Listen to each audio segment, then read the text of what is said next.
اعوذ باللہ من الشیطان الرجیم بسم اللہ الرحمن الرحیم رب اشرح لی صدری ویسر لی امری واحلل عقدۃ من لسانی یفقہوا قولی۔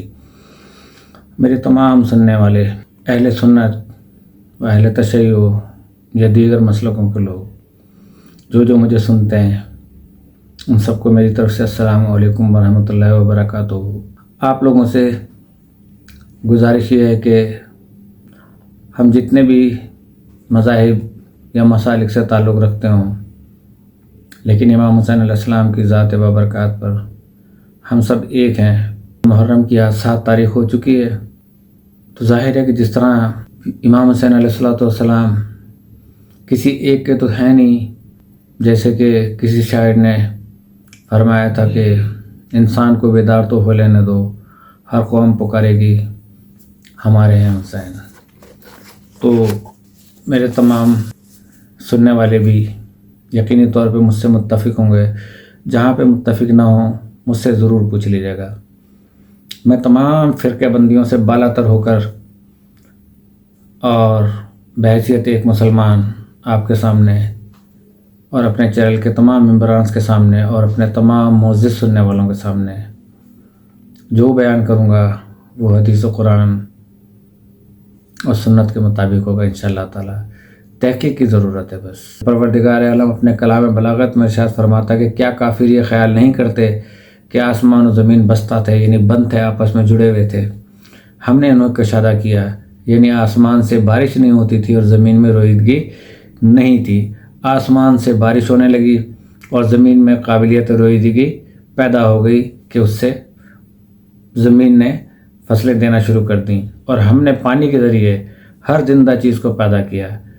پھر ہم یہ ایمان کیوں نہیں لاتے؟ لہذا پانی کو پروردگار عالم نے ارشاد فرمایا ہے کہ ہر زندہ کو ہم نے اسی سے خلق کیا ہے۔ ایک بات اس کے متعلق عرض کر دوں، جتنے میرے سننے والے ہیں توجہ سے سماعت فرمائیے گا۔ یہ پانی جو ہے جس کو طہورا کہا گیا، وَأَنزَلْنَا مِنَ السَّمَاءِ مَاءً طَهُورًا، ہم نے آسمان سے پانی نازل کیا جو طہور ہے، اور طہور کا مطلب بیان کیا جاتا ہے کہ جو طاہر کرنے والا ہے، بغیر اس کے آپ وہ طہارت حاصل نہیں کر سکتے، یعنی پاک کرنے والا ہے، جو آپ کو بارگاہ خداوندی میں جانے کے قابل بنا سکے۔ یعنی اگر آپ وضو نہ کریں تو آپ نماز نہیں پڑھ سکتے۔ جسم سے نجاست کے زائل ہونے کے بعد قرآن مجید نے وضو کا ایک مخصوص طریقہ بیان فرمایا ہے۔ اگر اس طریقے سے وضو نہیں ہوا تو آپ 1000 غوطے لگائیں، اس کے بعد چاہیں کہ نماز پڑھ لیں، ہرگز نہ ہوگی نماز۔ بہرحال جب تک پانی کے ساتھ یہ طہارت نہ ہو اس وقت تک آپ نماز نہیں پڑھ سکتے۔ لیکن یہ جسم مادی عبادت سے اس کا تعلق کیا ہے؟ یعنی یہ خود تو کچھ سمجھتا نہیں، ہاتھ کیا سمجھتے ہیں؟ اگر آپ یوں اٹھا لیتے ہیں تو یہ آپ کا نفس جو ان کو حکم دے رہا ہے اس طرح اٹھو، اس طرح حرکت دو، یہ ایک رعیت ہے، یہ ہماری رعایا ہے، اور وہ بھی نہ سمجھ رعیت، مگر ایسی مطیع رعیت ہے کہ نفس کی اطاعت میں ذرہ برابر بھی فرق نہیں آتا۔ تو اب آپ کھڑے ہو گئے، اس کا عبادت سے کیا تعلق؟ بس اس جسم مادی کی یہ حرکات ہیں جو آپ کے حکم کے تحت قیام و رکوع و سجود کی شکل میں اس طرح ظاہر ہو رہی ہیں۔ اصل عبادت کا تعلق تو روح سے ہے نا، یعنی عبادت کا خشوع و خضوع یہ بیچارے اعضاء کیا کریں گے؟ اس کے لیے یہ خشوع و خضوع اگر ہوگا تو آپ کی روح میں ہوگا۔ اگر خیالات منتشر ہوں گے تو روح سے اس کا تعلق ہوگا۔ جس طرح سے یہ آپ کا جسم ہے نا، بالکل اسی طریقے سے یہ اعضائے جسم ہے۔ نماز کا ایک جسم بنا دیتے ہیں جو بے روح ہوتا ہے۔ اب اس جسم نماز میں روح ڈالنے والی چیز ہے آپ کی روح۔ اگر آپ نے ادھر ادھر تخیلات میں اڑا دی نماز تو یہ ایک جسم بن گیا جو مردہ جسم ہے، اور اگر آپ نے ایک جگہ تو کچھ خضوع و خشوع کر لیا اور باقی نماز اسی طرح سے ختم کر دی تو پھر آپ یہ سمجھ لیجئے کہ ویسی ہی روح پڑے گی۔ خدا جانے وہ نماز اس قابل ہو سکے گی یا نہیں کہ آپ کچھ آپ کی کچھ وہ سفارش کر سکے گی یا شفاعت کرا سکے گی۔ بہرحال اس خشوع و خضوع کا تعلق آپ کی روح سے ہے۔ اب جو یہ طہارت ظاہری ہے، اس طرح سے طہارت کر لو اپنے اعضاء کی تاکہ بارگاہ اہلیت میں جانے کے قابل ہو جاؤ۔ تو اگر روح نجس ہے تو بتلائیے کہ نماز ہوگی یا نہیں؟ اگر اعضاء نجس ہیں تو آپ کی نماز نہیں ہو سکتی۔ تو یہ اعضاء جن کا روح عبادت سے دور کا بھی تعلق نہیں ہے، ان کی نجاست کی وجہ سے نماز بیکار۔ تو اگر روح میں کچھ نجاست ہے تو اس کے لیے بھی تو کوئی چیز ہوگی ایسی کہ جس سے اس کا وضو کرایا جائے تاکہ اس قابل ہو کے بارگاہ اہلیت میں وہ نماز پیش ہو سکے۔ اب روح کی طہارت کس چیز سے ہو سکتی ہے؟ وہ اس محبت سے ہو سکتی ہے جو بالکل طاہر و مطہر ہو، اور ہمتاً طاہر و مطہر محبت اسی وقت ہو سکتی ہے کہ جب محبوب جو ہو وہ ہمتاً طاہر و مطہر ہو۔ اب وہ کون ہے؟ اس کے لیے پروردگار عالم نے آیت تطہیر نازل فرمائی، جن کی شان میں یہ آیت تطہیر نازل ہوئی ہے۔ اگر ان کی محبت آ جائے گی دل میں تو اگر کچھ نجاستیں بھی ہوں گی تو ان کو وہ دور کر دے گی اور روح پاک و پاکیزہ ہو جائے گی۔ اور اس محبت کے ساتھ اگر یہ نماز ادا ہوگی تو یہ پانی اعضائے ظاہرہ کی طہارت کرے گا، اور ان کی محبت اعضائے باطنی یعنی روح کی طہارت کریں۔ اسی لیے کسی نے کہا ہے کہ بے حب اہل بیت عبادت حرام ہے۔ امام احمد بن حنبل نے اپنی کتاب المناقب میں اس حدیث نور کو 14 طریقوں سے روایت کیا ہے کہ اس میں ارشاد فرمایا کہ جناب رسالت مآب نے کہا کہ میں اور علی ایک ہی نور سے بنائے گئے ہیں۔ میرے ساتھیوں، محترم سنی و شیعہ اور دیگر مذاہب کے دوستوں اور اہل اسلام، یہ نور یہ حقیقت محمدیہ جس کے اجزاء ہیں آل محمد، ہمارے اور خدا کے درمیان واسطہ ہیں۔ اور جب یہ واسطہ ہیں تو ذرا بتلائیے کہ واسطہ قریب ہوتا ہے یا وہ قریب ہوتا ہے جس کے لیے واسطہ ہے؟ واسطہ ہی قریب ہوتا ہے نا۔ تو خدا کے اور ہمارے درمیان واسطہ ہے نور محمدی، تو یہ ہم سے قریب تر ہوا نا۔ اگر یہ واسطہ نہ ہوتا تو ہم نہ بن سکتے، ہماری ماہیت میں یہ قابلیت نہیں تھی کہ بن سکیں۔ چونکہ یہ واسطہ ہو گئے، فیضان رحمت ان کے وسیلے سے ہم تک پہنچ سکا، لہٰذا ہمارے وجود میں آنا احسان ہے اس واسطے کا اور خدا کا۔ جب یہ احسان ہے تو اگر انسان شریف الطبع ہے تو اس کے اوپر واجب ہو جاتا ہے کہ اس احسان کے عوض کچھ نہ کچھ کرے۔ اب دونوں کے لیے کچھ نہ کچھ کرنا ہے، کچھ چیز خدا کے لیے واجب ہونی چاہیے اور کچھ اس واسطے کے لیے واجب ہونی چاہیے، تاکہ ہم احسان فراموش نہ سمجھے جائیں اور انسان کی شرافت حقیقی جو ہے وہ محفوظ رہ جائے۔ خدا کے لیے محبت واجب ہوئی ہے اور اس واسطے کے لیے محبت واجب ہوئی ہے۔ واسطہ قریب ہے یا وہ خدا جس نے یہ واسطہ بنایا؟ واسطہ قریب ہے نا، تو پہلے جو ہم سے قریب ہے اس کا حق ادا کیجیے، تب عبادت درست ہوگی۔ ایسا نہیں ہو سکتا کہ اس کو چھوڑ کر آگے بڑھیں، تو پہلے یہ واجب ہے کہ ان سے محبت کر لی جائے، ورنہ عبادت نہیں ہو سکے گی۔ لہٰذا اب یہ چیز واضح ہو جانی چاہیے کہ بے حب اہل بیت عبادت حرام ہے۔ ارشاد ہوتا ہے کہ کیا تم اتنا نہیں جانتے کہ تمہارا یہ پانی جو ہے حقیقی، کہ جس سے اس کی زندگی اور اس کا عالم وابستہ ہے، اگر اس کو ہٹا لیا جائے تو تمہارے لیے شیریں پانی کوئی ہے جو لے آئے گا؟ احادیث اہل بیت میں کہ اس شیریں پانی سے مراد امام زمانہ جس کے لیے رسالت مآب نے ارشاد فرمایا من مات ولم یعرف امام زمانہ ہی فقد مات ماتتم جاہلیہ، یہ صحیح مسلم شریف کے اندر حدیث ہے، یہ ذکر البانی میں لکھا ہے، یہ کتاب السنہ صفحہ نمبر 489 پہ لکھا ہے عمر بن ابی عاص نے، اور دیگر صحیح بخاری میں بھی صحیح مسلم شریف میں بھی۔ اور اس حدیث کو صحیح قرار دیا گیا ہے کہ جس کے معنی کہ جو شخص اس دنیا سے اس حالت میں اٹھ جائے گا کہ وہ اپنے امام زمانہ کو نہ پہچانے تو وہ اسلام کی موت نہیں مرے گا بلکہ جاہلیت کی موت واقع ہوگی۔ اس لیے امام سے متعارف ہونا سب سے بڑی ضرورت ہے۔ امام کا یا نبی کا ظاہر ہونا اور چیز ہے اور موجود ہونا اور چیز ہے۔ موجود ہونا خود اپنے مقام پر ایک لطف ہے خدا کا، اور ظاہر اگر ہو تو یہ دوسرا لطف ہے خداوند عالم کا۔ اس کے وجود سے دنیا خالی نہیں ہو سکتی۔ اگر روح کو اس پانی سے پاک کر لیا جس کو خدا نے واسطہ بنایا، تو پھر ہم سے وعدہ کیا گیا کہ آب کوثر جو ہے وہ بھی تمہارا ہے جو عرش سے نکلتا ہے اور جنت میں داخل ہوتا ہے، مگر کوثر کون پلائے گا؟ جو بھی پلائے گا اس کو ساقی کوثر کہیں گے۔ ساقی کے معنی ہیں پلانے والے، تو جو بھی پلانے والا ہے وہی ساقی کوثر ہے نا لغت کے اعتبار سے۔ اب ساقی کوثر کے معنی تو تھے عام، مگر جناب رسالت مآب نے اتنا واضح کیا اسے کہ یہ آخر میں نام بن گیا علی بن ابی طالب علیہ السلام کا۔ بالکل اسی طرح سے جیسے لفظ امیر المومنین جناب رسالت مآب کی زبان سے اتنی تکرار ہوئی کہ اس کی کہ امیر المومنین کے کہنے سے علی ہی سمجھ میں آنے لگے، اس طرح سے ہے لفظ ساقی کوثر۔ لفظ امیر المومنین پھر کچھ خفیصہ ہو گیا کہ یزید نے بھی اپنے آپ کو امیر المومنین کہلوایا، بنی امیہ اور بنی عباس کے بادشاہ وہ سب اپنے آپ کو امیر المومنین کہلواتے رہے، اس لیے یہ کچھ مخصوص نہ رہا، حالانکہ رسول اللہ صلی اللہ علیہ وسلم نے خطاب کسی اور کو دیا ہی نہیں حضرت علی کے علاوہ۔ تو امام جعفر صادق علیہ السلام تشریف فرما تھے، ایک شخص آیا بیچارہ اجنبی سا، یہ سمجھتا تھا کہ یہ امام ہے تو امیر المومنین ضرور ہوں گے۔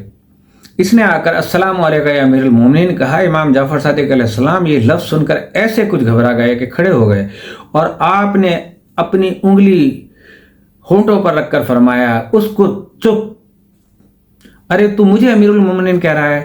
یہ خطاب تو وہ ہے کہ جب سے دنیا بنی ہے اور جب تک رہے گی سوائے میرے جد بزرگوار علی ابن ابی طالب کے اور کسی کے لیے نہیں ہو سکتا۔ مگر باوجود ان چیزوں کے پھر لوگوں نے کہلوانا شروع کر دیا۔ ائمہ نے تو کچھ اور چیزیں بھی کہی ہیں کہ جو امیر المومنین کہلوائے گا وہ بعض بیماریوں میں مبتلا ہو جائے گا۔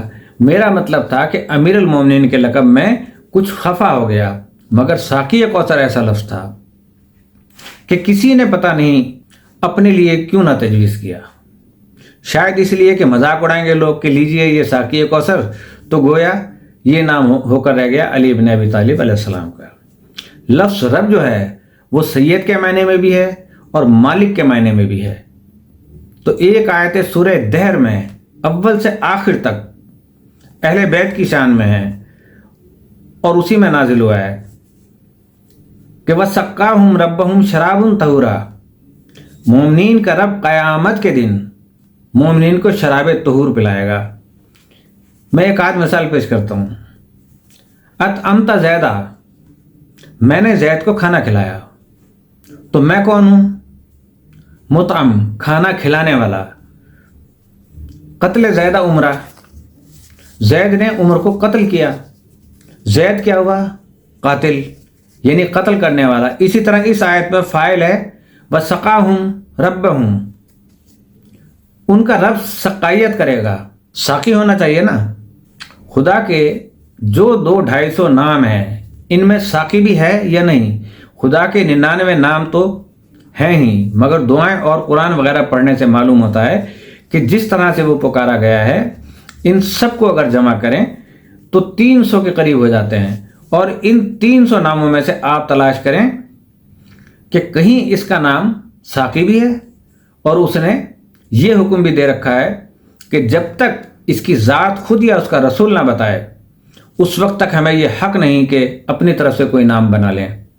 مطلب یہ کہ سب نام توفیقی ہیں، سمجھے آپ؟ ہمیں اس کا حق نہیں کہ ہم اس کا نام ساقی بنا لیں جب تک خدا نے خود نہ کہا ہو میرا نام ساقی بھی ہے، یا رسول نے کہا ہو کہ اب نام تو بہت ہیں مگر ساقی ان میں کوئی نہیں۔ لفظ اچھا خاصا سقاہم موجود ہے، یہ اس لیے کہ وہاں جو پلائے گا وہ وہی ہوگا جو ان سب کا سردار ہے یا امیر ہے، یعنی امیر المومنین ہے۔ امام جعفر صادق علیہ السلام فرماتے ہیں کہ جس طرح قرآن مجید کی ایک تنزیل ہے اور ایک تعویل، اسی طرح جناب رسول مآب کے ارشادات کی بھی ایک تنزیلی حیثیت ہے اور ایک تعویلی حیثیت ہے۔ امیر المومنین خطاب دیا علیہ السلام کو، جس وقت دیا یہ ہے تنزیلی حیثیت، اور میدان حشر میں ہوگا اسی کی تعویلی حیثیت میں۔ کیوں؟ اس لیے کہ یہاں سب کے سب مومنین جمع تو نہیں ہو سکے، اور امیر المومنین کا مطلب ہے کتنے بھی مومن ہیں ان سب کے امیر، تو جو زمانہ آیا اس میں کچھ ہی نہ رہے نا۔ میدان حشر وہ مقام ہوگا اولین و آخرین کے مومنین ایک جگہ جمع ہو جائیں گے، اور جب یہ جمع ہو جائیں گے تو قائد الغرموجلین خطاب ہے امیر المومنین کا. 2 لفظ ہیں، ایک سائق اور ایک ہے قائد. سائق اس چرواہے کو کہتے ہیں کہ آگے آگے اس کی بکریاں چلتی ہیں اور پیچھے پیچھے وہ چلتا ہے، اور جو علم لیے آگے ہوتا ہے اسے کہتے ہیں قائد. انبیاء کے لیے قرآن موجود میں وجائے کل نفس سائقہ و شہید، قیامت کے دن ہر نفس آئے گا اس حالت میں کہ اس کے ساتھ گواہ بھی ہوگا اور سائق بھی ہوگا. تو امتیں آئیں گی اس طرح سے کہ آگے آگے امتیں ہوں گی، پیچھے پیچھے ان کا نبی ہوگا. لیکن قائد کے معنی یہ ہے کہ وہ لشکر کے آگے آگے چلتا ہے. امیر المومنین کو رسول اللہ نے فرمایا قائد الغر الموجلین، وہ لوگ جن کے اعضائے وضو سے روشنی نکل رہی ہوگی، نور آگے کی طرف دوڑ رہا ہوگا، ان کے قائد مطلب یہ کہ مومنین ایک جگہ جمع ہو جائیں گے، جنت کی طرف جا رہے ہوں گے اور آگے آگے امیر المومنین ہوں گے. میرے بھائیوں، میری بہنوں، میرے سننے والوں، یہ سب چپ تو نہیں جا رہے ہوں گے، درود کے نعرے بلند کرتے ہوئے جا رہے ہوں گے. بہرحال عرض یہ کر رہا ہوں کہ جس طرح جسم کی طہارت ضروری ہے اسی طرح سے روح کی طہارت بھی ضروری ہے، مگر یہاں پتہ نہیں چلتا کہ روح کی طہارت ہوئی یا نہیں. یہ پتہ اس وقت چلے گا جب یہ جسم الگ ہو جائے گا. دنیا سے جب جائیں گے نا تو یہ جسم یہیں رہ جائے گا. وہاں کیا چیز جائے گی؟ وہ کیفیت ہی جائے گی جو نمازوں اور روزوں کے ذریعے سے اس نفس میں پیدا ہوئی ہے. اعضاء و جوارح کے اعمال سے جو اثرات مرتب ہوئے ہیں نفس پر، اچھے یا برے، وہ جائیں گے. اس طرح اگر محبت چلی گئی ایسے لوگوں کی جو سر سے پیر تک ہمتن ظاہر و مطہر ہیں، تو اگر اس کے ساتھ کوئی اور بھی چیز چلی جائے گی تو محبت خود اسے ہٹا دے گی. تیرا کام اس جگہ پہ کیا ہے؟ تو نجس اور میں طاہر. اور غالباً یہی مطلب ہے رسول اللہ صلی اللہ علیہ وسلم کی حدیث مبارک کا، کہ جس کو عام طور پر لکھا گیا ہے کہ علی کی محبت حب علی یا کل ذنوب کما تاکلون ننا حطب. علی کی محبت گناہوں کو اس طرح کھاتی رہتی ہے جس طرح خشک لکڑی کو آگ کھاتی رہتی ہے. جب بے اعتدالیاں پیدا ہو جاتی ہیں تو یہ پانی اپنے مزاج کو بدل لیتا ہے. اب صرف یہی عرض کرنا ہے کہ جناب رسالت محمد مصطفیٰ صلی اللہ علیہ وسلم نے سب سے زیادہ جو روح کی تاکید کی ہے وہ اپنے اہل بیت کی محبت کی تاکید کی ہے. کوئی کتاب ایسی نہیں ہے جس میں تاکید نہ ہو. یاد رکھیں، کسی شے کی محبت اندھا الگ کر دیتی ہے، بہرا الگ کر دیتی ہے، لیکن جناب رسالت آپ کے ارشادات کے بعد اب تو اندھا پن بھی نہیں رہے گا. اس کا مطلب یہ ہے کہ اگر کسی چیز کو محبوب بنا لیا اور اس محبوب میں عیب ہے تو وہ عیب بھی محبوب ہو جائے گا. اگر عیب محبوب ہوگا تو وہ زہر ہے نا، اب زہر کھا لیجیے، وہ مار کر رہے گا. اور اگر عیب کی محبت پیدا ہو گئی تو نجاست پیدا ہو گئی. لہذا محبت ایسے لوگوں کی ہونی چاہیے جن میں کوئی عیب ہی نہ ہو. میں سمجھتا ہوں کہ آج تک یہ نہ سنا ہوگا کہ اہل بیت میں کوئی یہ عیب تھا. ان کے کمالات کو بعض لوگوں نے چھپانے کی کوشش کی کہ اتنے فضائل نہیں ہیں جتنے بیان کیے جاتے ہیں، مگر یہ کسی کی جرت نہیں ہو سکی کہ یہ کہہ سکے کہ فلاں وقت کی نماز نہیں پڑھی تھی، فلاں دن روزہ نہیں رکھا تھا، فلاں عہد کو پورا نہیں کیا تھا، کسی پر کبھی ظلم کیا تھا یا کسی کو ناحق ستایا تھا. یہ ستائے جاتے رہے مگر انہوں نے کسی کو نہیں ستایا. ان کو تکلیفیں پہنچتی رہیں مگر انہوں نے کبھی برا نہ چاہا. کوئی ہے دنیا میں جو قاتل کو شربت پلائے؟ صرف یہ دیکھ کے فرماتے ہیں کہ بیٹا حسن، تم دیکھتے نہیں کہ اس کی آنکھوں میں حلقے پڑ گئے ہیں، اس کے ہونٹ خشک ہو گئے ہیں. جو شربت تم نے مجھے لا کر دیا ہے، تمہیں اپنے حق کی قسم دیتا ہوں وہی شربت اس کو پلا دو. جس اچھی صفت کے اعتبار سے دیکھیں یہ حضرات اکمل نظر آتے ہیں. اگر کوئی ان کا زہد دیکھے تو یہ کہے گا کہ سوائے زہد کے کوئی اور صفت تھی ہی نہیں. اتنا زہد نظر آئے گا کہ یہ معلوم ہوگا کہ عمر زہد میں صرف ہو گئی. اگر کوئی ان کے علم کی طرف توجہ کرے تو یہ معلوم ہوگا کہ عمر بھر مسند تبلیغ و تعلیم پہ بیٹھے ہوئے دنیا کے سامنے علوم کے چشمے بہاتے رہے. اگر کوئی عبادت کی طرف دیکھے تو یہ محسوس کرے گا کہ یہ کیا جانے کہ میدان جنگ کیا ہوتا ہے. جس صفت کو دیکھیے گا وہ آخری نقطۂ کمال پر نظر آئے گی. جب میدان جنگ میں جاتے ہیں تو لوگ موت احمر کہہ دیتے ہیں، یعنی سرخ موت. لوگ اپنی بہادری پر دلیل پیش کرتے ہیں کہ ہم اس فوج میں شامل تھے جو علی کے مقابلے کے لیے گئی تھی، یہ نہیں کہ مقابلہ ہوا تھا۔ ایک دفعہ عبداللہ ابن زبیر نے ایک شخص سے کہا تم سوئے ہوئے تھے، اگر میں چاہتا تو میں تمہیں قتل کر دیتا۔ اس نے کہا کہ تم اتنے بڑے بہادر نہیں ہو کہ مجھے سونے کی حالت میں قتل کرنے کی ہمت کر سکتے۔ تو عبداللہ ابن زبیر نے کہا کیا تمہیں میری بہادری میں شک ہے؟ کہا کہ کیا ثبوت ہے تمہاری بہادری کا؟ اس پر عبداللہ ابن زبیر نے کہا کیا میں جنگ جمل میں موجود نہ تھا علی کے مقابلے میں؟ پھر سامنے نہیں آئے ہوگے علی کے مقابلے میں، ورنہ آج یہاں بیٹھے ہوئے دکھائی نہ دیتے۔ وہ شخص وہ ہے کہ جو امیر المومنین کو ایک لمحے کے لیے بھی نہیں چاہتا کہ دنیا میں موجود رہیں اور ایسے لوگوں کی زبانی یہ چیزیں محفوظ رہیں۔ جب کسی کو ضرورت پڑی علی کے دروازے پر پہنچا، کبھی ان کی ضرورت پڑی کہ کسی کے سامنے ہاتھ پھیلائے ہوں، جب ضرورت ہوتی تو لوگ آتے تھے اور آتے ہی پوچھتے تھے کہ اہل بیت کا دروازہ کون سا ہے۔ ایک شخص آیا، وہ زمانہ ہے امام حسین کا، ایک باہمیت آدمی کا۔ اس نے ایک دو شعر لکھے اور دروازہ کھٹکھٹایا، کنیز باہر نکلی، وہ شعر اسی کو دے دیے کہ جاؤ یہ حضرت امام حسین کو دے دو۔ آپ کسی کام میں مصروف تھے، اس کنیز نے سوچا ذرا ٹھہر کر دوں گی، ذرا سی دیر ہو گئی۔ ان شعروں میں یہ تھا کہ فرزند رسول زمانہ منقلب ہوا ہے، تبدیل ہو چکا ہے۔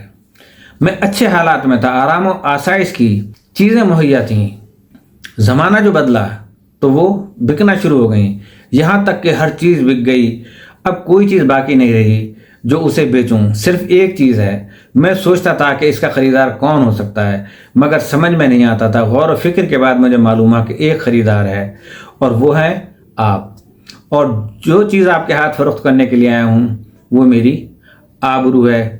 ذرا سی دیر ہو گئی تو گھبرایا اور دو شعر اور لکھ کر بھیج دیے۔ ان کا مطلب یہ تھا کہ فرزند رسول اگر میں اسی طرح سے چلا جاؤں گا تو میرے اہل وطن جنہیں پتہ ہے کہ میں آپ کے پاس آیا ہوں مجھ سے پوچھیں گے کہ حسین کے پاس گئے تھے کیا دیا۔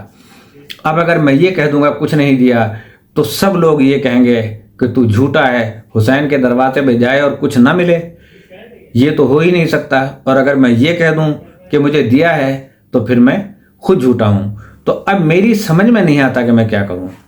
یہ دونوں رکے ایک ساتھ امام حسین کو دیے گئے۔ جب آپ نے پڑھے تو فرمایا کہ تو نے اتنی دیر کیوں اس کو منتظر رکھا؟ چنانچہ آپ اٹھے اور اپنے گھر میں اپنی بیٹیوں، بیوی، بہنوں سے کہا کہ اگر تمہارے پاس کچھ زیور وغیرہ ہو تو مجھے دے دو۔ سب کو جمع کیا، ایک تھیلی میں رکھا، دروازے پہ آئے، ذرا سا دروازہ کھولا اور دروازے کی آڑ میں خود کھڑے ہو گئے اور اسے آواز دی کہ بھائی یہ لے لو۔ اور اس کے ساتھ ایک دو شعر آپ نے بھی لکھ دیے کہ زمانہ پھرا ہوا ہے ہم سے بھی، ہمیں افسوس ہے کہ جتنا تمہیں دے سکتے تھے نہ دے سکے، اس لیے ہم کو معاف کرنا۔ جس وقت اس نے لیا اور تھیلی کو کھولا تو پھر بھی اس کی امید سے زیادہ تھا۔ لینے کے بعد اس نے کہا میرے مولا ذرا دروازہ کھول دیجئے، میں زیارت تو کر لوں۔ تو آپ نے فرمایا بھائی جتنا چاہتے تھے اتنا نہ دے سکے، شرم آتی ہے تمہارے سامنے آتے ہوئے۔ اس میں صرف ایک چیز یہ تھی کہ جس کو میں آپ کے سامنے عرض کرنا چاہ رہا ہوں، وہ یہ کہہ رہا ہے کہ اگر جاؤں گا اور کہوں گا کہ کچھ نہ دیا تو لوگ مجھے جھوٹا کہیں گے۔ اس کا مطلب یہ ہے کہ دنیا یہ سمجھتی تھی کہ جو دروازہ اہل بیت پر آیا کبھی نامراد واپس نہیں لوٹا۔ میرے سننے والوں، خدا کو گواہ کہہ کر کہتا ہوں کہ میں نے ایسی روایتیں دیکھی ہیں کہ کوئی سائل آ گیا ہے مسجد میں، اس نے کہا کہ میں بھوکا ہوں، کسی نے جواب نہ دیا تو جناب رسالت میں آپ نے فرمایا میری بیٹی کے دروازے پر چلے جانا۔ فاطمہ زہرا نے فرمایا کہ بیٹھ جاؤ، یہاں سے کھانا کھا کر جانا۔ امیر المومنین کو بلایا، یا ابو الحسن یہ بھوکا آ گیا ہے، اس وقت بچوں کے لیے بھی گھر میں کچھ نہیں ہے، میں کیا کروں؟ امیر المومنین نے فرمایا کہ رسول کی بیٹی تم ہی بتاؤ۔ آپ فرماتی ہیں ابو الحسن میری چادر لے جاؤ کسی کے پاس رہن رکھنے کے لیے، اس سے کچھ لے آؤ۔ یہ چادر رہن رکھی جا سکتی ہے مگر فقیر بھوکا نہیں جا سکتا۔ اللہ اکبر! کبھی وہ زمانہ تھا کہ کوئی دروازے سے بھوکا نہیں پلٹا، اور ایک وہ زمانہ آ گیا کہ فاطمہ کے بچے بھوک سے تڑپ رہے تھے۔ کبھی اہل بیت نے کسی سے کچھ نہیں مانگا، دنیا آتی تھی یہ سمجھ کر کہ یہ وہ گھر ہے جہاں سے ہر ایک مراد پاتا ہے، بلکہ جانوروں تک کے لیے روایتیں ہیں، اور یہ واقعات تو بدلے نہیں جا سکتے کہ ایک دن رسول اللہ صلی اللہ علیہ وسلم بیٹھے ہوئے تھے، ایک اونٹ آیا سامنے کھڑا ہو گیا، کچھ کہنے لگا۔ رسول اللہ صلی اللہ علیہ وسلم سنتے رہے۔ جب وہ کہہ چکا تو آپ نے فرمایا بھائی تم میں سے کوئی شخص ایسا ہے جو فلاں کو بلا کے لے آئے؟ ایک آدمی نے کہا کہ میں اس کا گھر جانتا ہوں، میں اس کو بلا کر لاتا ہوں۔ جب وہ چلا گیا لوگوں نے پوچھا یا رسول اللہ کیا بات ہے؟ یہ تو عجیب سی بات ہے۔ آپ نے فرمایا اونٹ اپنے مالک کی شکایت کرتا ہے کہ جب تک میں جوان تھا میرے جسم میں طاقت تھی، میں بار برداری کا کام کرتا رہا، اب میں ضعیف ہو گیا ہوں تو میرا مالک مجھے ذبح کرنا چاہتا ہے، یا رسول اللہ مجھے ذبح کی تکلیف سے بچا لیجئے۔ تھوڑی دیر بعد اس کا مالک آ گیا۔ آپ نے فرمایا کیوں بھائی، اس کے ذبح کرنے کا ارادہ ہے؟ اس نے کہا کہ ہاں یہ بہت کمزور ہو گیا ہے۔ آپ نے فرمایا میری خاطر اسے چھوڑ دے۔ اس نے کہا آقا میں فدا آپ پر، اور یہ بھی قربان، میں نے اسے آزاد کیا۔ رسول اللہ نے اس کی زبان میں اس سے کہا جا تو آزاد ہو گیا، صحرا کی طرف چلا جا۔ وہ چلا، دروازے پہ پہنچ کے 2-3 آوازیں دیں، یہ نہیں کچھ کہا اور چلا گیا۔ لوگوں نے پوچھا یا رسول اللہ اب یہ کیا کہہ رہا ہے؟ تو آپ نے فرمایا فاطمہ زہرا کے بچوں کو دعائیں دیتا ہوا جا رہا ہے۔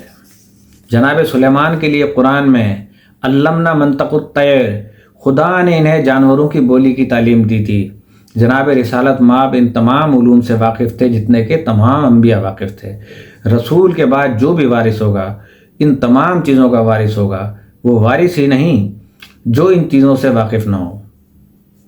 امام زین العابدین بیٹھے ہیں، ایک ہرنی آ گئی۔ اس نے کہا کہ امام زین العابدین کا دل تو پہلے ہی دکھا ہوا تھا، آنکھوں میں آنسو بھر آئے، کھڑے ہو گئے۔ لوگوں نے کہا مولا کہاں جا رہے ہو؟ آپ نے فرمایا ایک شخص اس کا بچہ پکڑ لایا ہے، اس کا دودھ اترا ہوا ہے اور بچے کی محبت اس کو تڑپا رہی ہے، یہ میرے پاس فریاد کرنے کے لیے آئی ہے اور مجھ سے یہ کہتی ہے کہ صرف ایک مرتبہ اسے دودھ پلا دوں، اور میں اس شخص کے گھر جا رہا ہوں۔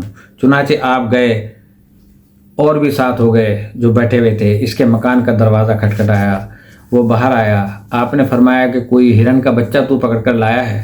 اس نے کہا ہاں پکڑ کر لایا ہوں۔ آپ نے فرمایا یہ اس کی ماں ہے، ذرا وہ بچہ لے آ، ایک مرتبہ یہ اس کو دودھ پلا دے، جا میری خاطر لے آ۔ وہ پکڑ کر لایا، اندر سے گود میں ماں نے بچے کو دیکھا، بچے نے ماں کو دیکھا، اس کی گود میں تڑپا۔ اس نے جب چھوڑ دیا ہرنی نے دودھ پلانا شروع کیا۔ ارے دودھ اترا تھا، بچہ یاد آ رہا ہے۔ رباب کو علی اصغر یاد آتے ہوں گے یا نہیں؟ میرے احباب، میرے سننے والوں، یہ وہ واقعات ہیں جن کی مکمل توضیح نہیں ہو سکتی۔ کون سی چیز ہے جو کربلا میں نہ ہو گئی؟ آج 7ویں تاریخ ہو گئی ہے، آج کربلا میں نہر کے گھاٹ پر پہرے بٹھا دیے گئے ہیں۔ کافر اگر پانی پینا چاہیں تو پلا دینا، مگر رسول کی اولاد کو پانی نہ دینا۔ یہ غالباً آج ہی کی تاریخ ہے، 7 محرم کے، جب فوجوں کے ہجوم اکٹھے ہونے لگے تو مسلم بن اوسجا نے امام زین العابدین سے یہ کہا کہ آقا زادے آپ کچھ ذرا ادھر آئیں تو میں کچھ بات کروں۔ آپ چلے گئے۔ مسلم ابن اوسجا نے کہا شہزادے دیکھ رہے ہیں آپ، یہ فوجیں چلی آ رہی ہیں، یہ صرف ہمارے امام کے ایک سر کے لیے آ رہی ہیں۔ آپ ہم میں موجود ہیں اور آپ کے رگ و پے میں علی کا خون دوڑ رہا ہے، ہمیں امید ہے کہ آپ کے ہوتے ہوئے ہم بغیر امام کے نہ ہوں گے۔ یہ جو مسلم نے کہا، امام زین العابدین نے ایک انگڑائی لی اور فرمایا کہ مسلم مجھے شجاع بنانا چاہتے ہو؟ ارے کسی کی مجال ہے کہ میں موجود ہوں اور میرے باپ کو کوئی بری نظر سے دیکھ سکے، خون کی ندیاں بہہ جائیں گی۔ امام حسین کا گھر بھی ایسا گھر تھا کہ کبھی چشم فلک نے نہ دیکھا ہوگا۔ امام زین العابدین اپنے دادا امیر المومنین علی علیہ السلام کے مشابہ تھے۔ 22 سال کی عمر تھی جب کربلا میں آئے تھے۔ جب کبھی گھوڑے پر سوار ہو کر گزر جاتے تو یہی گمان ہوتا تھا کہ حضرت علی جا رہے ہیں۔ دوسرا بیٹا نانا کا ہم شکل حضرت علی اکبر، سر سے پاؤں تک معلوم ہوتا تھا کہ رسول ہیں۔ کیسا پر رونق گھر تھا۔ کربلا میں سارا گھر تباہ ہو گیا۔ جب امام زین العابدین علیہ السلام نے مسلم سے یہ کہا تو جناب مسلم ابن اوسجا چپ ہو گئے۔ امام زین العابدین آئے خیموں کی طرف اور غلام کو آواز دی کہ گھوڑے پر زین رکھ کر لے آؤ۔ آپ اندر چلے گئے، پھر واپس آئے تو خود تھا سر پر، خود ایک وہ جو لوہے کا ہوتا ہے جس میں مبارک پر زرہ تھی اور مسلح تھے۔ غلام نے گھوڑا آگے بڑھایا، آپ سوار ہوئے، میدان کربلا میں ٹہلنا شروع کیا۔ یہ معلوم ہوتا تھا کہ علی آئے ہیں اور ٹہل رہے ہیں۔ کبھی فوجوں کی طرف نگاہ غیظ کہ میرے باپ کے قتل کے لیے جمع ہوئے ہیں، اور کبھی اپنے مظلوم باپ کی طرف نظر۔ جب تھوڑی دیر ہو گئی اور امام حسین نے یہ طور دیکھے تو آواز دی، بڑی دیر سے ٹہل رہے ہو، آؤ نا، گھر میں چلے آؤ۔ باپ کا جو حکم ہوا تو گردن جھکائے ہوئے واپس ہوئے اور خیمے میں داخل ہو گئے۔ خیمے میں داخل ہونا تھا کہ اس کے بعد اس وقت تک نہ نکل سکے جب تک ہاتھوں میں ہتھکڑیاں نہیں پڑ گئیں۔ ایک مرتبہ ذرا نکلے تھے اور جناب ام کلثوم پھر لے گئی تھیں۔ جاتے ہی بخار چڑھا، بخار شدید ہوتا گیا، یہاں تک کہ صبح ہوئی۔ 8ویں کی تو آپ اٹھ کر بیٹھ نہیں سکتے تھے۔ قدرت کو منظور یہی تھا کہ سلسلہ امامت قائم رہے، اور پھر یہ بھی تھا کہ یہ شہزادیاں تنہا کس طرح جائیں گی، کوئی تو ہو جو کبھی ان سے بات کر سکے۔ اس لیے بخار چڑھا، اور ایسا چڑھا کہ آپ اٹھ بھی نہیں سکتے تھے۔ صبح کے وقت کچھ وفاقہ ہوتا رہا، پھر آنکھیں بند ہو جاتی تھیں۔ 9ویں تاریخ کمزوری بہت بڑھ گئی۔ ذرا رات کو آنکھ کھلی تھی تو پھوپھی سے کچھ باتیں کر لیں۔ فرماتے ہیں، پھوپھی جان میرے بابا کہاں ہیں؟ انہوں نے کہا کہ اصحاب سے باتیں کر رہے ہیں۔ تو سرکتے سرکتے کچھ آگے آئے اور امام حسین کی یہ بات جو سنی کہ میرے ساتھیوں، میرے صحابیوں، مجھے چھوڑ کر چلے جاؤ، میں تمہیں اجازت دیتا ہوں کہ تم چلے جاؤ، میں کل شام تک شہید ہو جاؤں گا۔ یہ آواز جو سنی تو آپ نے ایک چیخ ماری اور امام حسین کے کانوں میں یہ آواز پہنچی، دوڑتے ہوئے باہر نکل آئے، اٹھا کر اندر لے گئے۔ فرماتے ہیں، بہن زینب میرے بیٹے کا خیال نہ رکھا؟ نماز صبح کے وقت افاقہ سا ہوا، نماز پڑھی، گھر میں بھائیوں کو دیکھ لیا، چچاؤں کو دیکھ لیا، باپ کا دیدار کر لیا، سب صحیح و سالم تھے۔ ادھر آفتاب نکلا، ادھر بخار کی شدت ہوئی اور غشی طاری ہو گئی۔ آپ کو کچھ پتہ نہیں کہ حبیب ابن مظاہر مارے گئے، زہیر مارے گئے، مسلم ابن اسجہ مارے گئے، زین العابدین کو کچھ پتہ نہیں۔ قاسم کی لاش آ گئی اور خیمے میں بیویوں کا ماتم شروع ہو گیا، مگر امام زین العابدین کو معلوم نہیں۔ علی اکبر اٹھ گئے دنیا سے، علی اصغر کی قبر بن چکی مگر آپ کو خبر نہ ہوئی۔ علی اصغر کی قبر بنا کر امام حسین خیمے کے دروازے پر آئے اور آواز دی، میری بہنوں، میرا آخری سلام۔ جناب زینب نے عرض کیا، بھیا خیمے میں آ جائیے۔ خیمے میں آئے تو بہن نے گلے میں باہیں ڈال دیں اور رونا شروع کیا۔ امام نے فرمایا، بہن ابھی رونے کا وقت نہیں ہے، میرا امتحان ختم ہو رہا ہے، تمہارا امتحان شروع ہونے والا ہے۔ بہن اتنی عورتوں کو ساتھ لے کر جانا ہے، صبر سے کام لینا، بد دعا نہ کر دینا۔ پھر فرماتے ہیں، اچھا بہن ذرا مجھے میرے فرزند بیمار تک لے چلو، میں اس کو آخری مرتبہ دیکھ لوں۔ آپ امام زین العابدین کے خیمے میں آئے، عالم غشی میں آنکھیں بند ہیں، بیٹھ گئے۔ آواز دی، زین العابدین بیٹا باپ آیا ہے، ذرا آنکھیں کھولو، کچھ باتیں کر لو۔ آپ کی آنکھ نہ کھلی، شاہ نہ پکڑ کر ہلایا، بے ہوشی نہ ٹوٹی، نفس پر ہاتھ رکھا، بخار کی شدت محسوس ہوئی۔ خیال آیا، ارے بخار کی یہ کیفیت، کمزوری کی یہ حالت، ان ہاتھوں میں ہتھکڑیاں کس طرح پڑیں گی، پاؤں میں بیڑیاں کس طرح پڑیں گی۔ آخر باپ کا دل تھا، آنکھوں سے آنسو رواں ہو گئے۔ یہ آنسو بیمار کے چہرے پر پڑے، آپ نے آنکھیں کھول دیں۔ آنکھیں جو کھولی تو صبح باپ کو دیکھا تھا کہ نہ کوئی زخم ہے، نہ کپڑوں پر خون کا کوئی نشان ہے۔ اب جو آنکھ کھلی تو دیکھا کہ ایک شخص سر سے پاؤں تک زخمی، خون میں ڈوبا ہوا سامنے بیٹھا ہے۔ گھبرا گئے۔ امام حسین علیہ السلام نے فرمایا، بیٹا گھبراؤ نہیں، تمہارا مظلوم باپ تمہیں ملنے کے لیے آیا ہے۔ امام حسین کو پہچانا، خیال آیا کہ میرے باپ اتنے زخمی ہو گئے ہیں، اتنے عزیز تھے، اتنے دوست تھے، وہ کیا ہوئے؟ تو پوچھتے ہیں، بابا وہ بچپن کے دوست حبیب کہاں گئے؟ تو آپ زخمی ہیں؟ فرمایا، بیٹے مارے گئے۔ کہا، مسلم بن اسجہ کیا ہوئے؟ کہا، بیٹا وہ بھی مارے گئے۔ آخر میں عرض کرتے ہیں، میرے بہادر اور جری چچا عباس کہاں ہیں جو آپ زخمی ہو گئے؟ فرماتے ہیں، بیٹا نہر کے کنارے بازوں کو کٹائے ہوئے سو رہے ہیں۔ اس کے بعد عرض کرتے ہیں، بابا میرے بھائی علی اکبر، فرماتے ہیں سینے پہ نیزہ کھا کر دنیا سے اٹھ گئے۔ بیٹا اب میں آیا ہوں تم سے رخصت ہونے کے لیے، تھوڑی دیر باقی ہے کہ میں بھی نہ رہوں گا۔ ماں بہنوں کا ساتھ ہے، کمزوری ہے، تکلیف زیادہ ہو تو بد دعا نہ کرنا نانا کی امت کو۔